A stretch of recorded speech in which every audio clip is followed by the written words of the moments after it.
So today we're going to be doing a workplace health and safety meeting. Today's date is 17th of May. The meeting is starting at 10:30. In attendance we have myself, Leyla, Dimitri, the owner and gym manager, and we have AJ, our personal trainer. Discussing is WHS within the workplace, hazard identification, risk control, reviewing the control measures, incident reporting, and employee health and welfare. So the first agenda that I just wanted to discuss was WHS within the workplace. So obviously we need to manage risk because we need to ensure the safety and health of our gym members, our team, and anyone that comes in and out of the gym. The WHS Act 2011 is pretty relevant to this. We follow a lot of control measures and we have to follow it because it is the law. And it's an act which ensures the health and safety of people and ensures that it's maintained and the risks are controlled, monitored and limited. Okay, so after doing some assessments, I've identified some hazards in the gym. So we have a ripped frayed cable rope, but that's a low risk rating, so the risk rating is only a 1. The second risk is that when it rains, the floor gets quite wet, which we've rated as a 2. And the third hazard is the barbells being stored on the floor, and that risk rating is also a 2. So for the first risk, we're going to eliminate that risk by purchasing a new rope. For the second risk, we can control this one.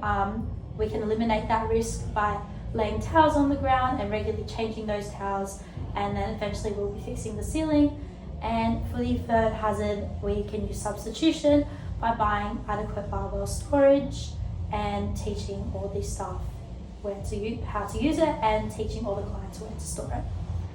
So to review these control measures, we'll be assessing these every couple of weeks. We need to make sure the control measures are working effectively both in their design and operation.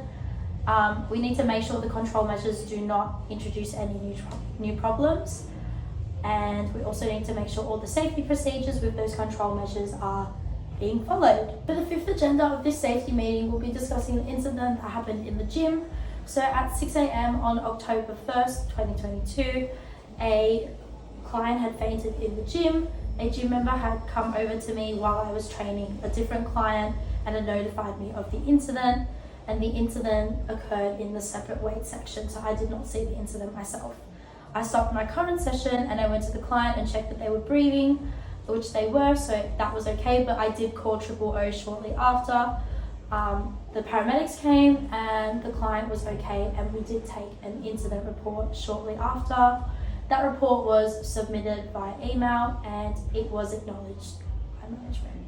For the sixth agenda of this meeting, we'll be doing a stress and fatigue monitoring form, which this form is used by fitness professionals to monitor their own levels of stress and fatigue.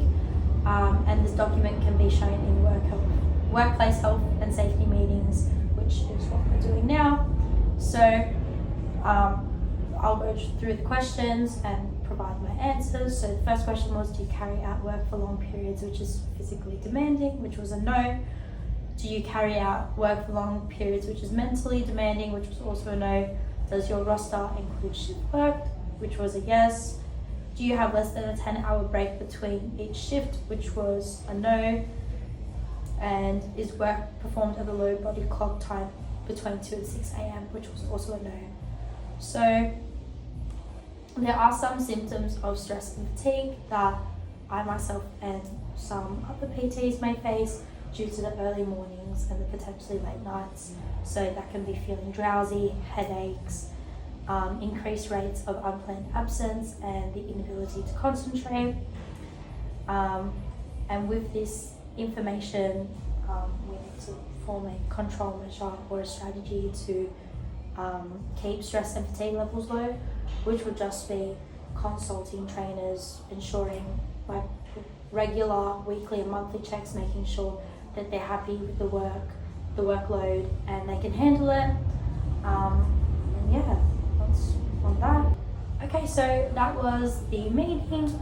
The finish time was 10:50 and we'll be doing a follow-up meeting in exactly a month's time, which will be Monday, the 17th of June 2024.